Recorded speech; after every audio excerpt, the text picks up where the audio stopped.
हैं इस पर कार्य कर रही हैं।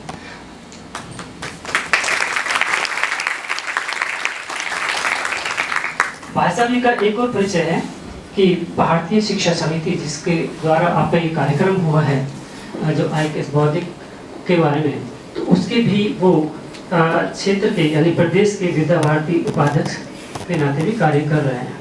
तो ये हमारे सौभाग्य की बात है कि हमारे उसी कार्यक्रम से संबंधित भाई साहब भी लगातार उस और उनसे कहना कि ये जो रूम है इस पर ऐसे लिखो।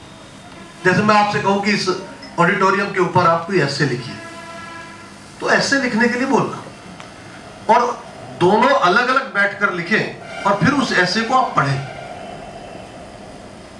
हो सकता है कि दोनों का एक प्रकार से ही हो, लेकिन व्यक्ति के सोचने के दो प्रकार होते हैं, एक फिजिक और एक आध्यात्मिक। एक कहेगा कि मेरे घर में हम आते हैं, मेहमान आते हैं, हम बैठते हैं, टीवी देखते हैं, मेहमानों का स्वागत करते हैं, हमारे घर में मेज रखी है, टीवी रखा है, सोफे रखे हैं, तो ये फिजिक है।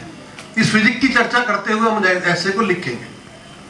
लेकिन जब कोई व्यक्ति थोड़ा सा भावनात्मक होता है, उसके अंदर की संवेदनाएं होती हैं, तब वो कहता है कि मेरे माता पिता और हम सब जब इस कमरे में बैठते हैं, इस रूम में बैठते हैं, तो हम अपने परिवार की बातचीत करते हैं, हम अपने मन की। ठीक हो गया?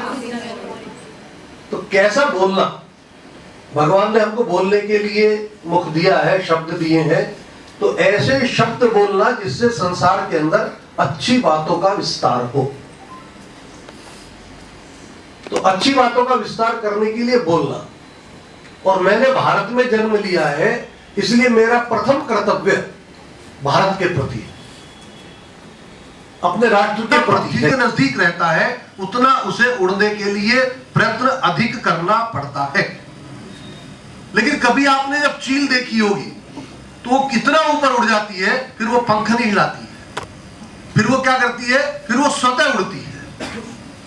इसलिए अपने जीवन में जो प्रारंभिक समय में पुरुषार्थ और परिश्रम करते हैं, वो अपने जीवन में इतना सफल होते हैं कि जब वो बड़े हो जाते हैं तब उनको फिर परिश्रम नहीं करना पड़ता, वो स्वतः चलते हैं।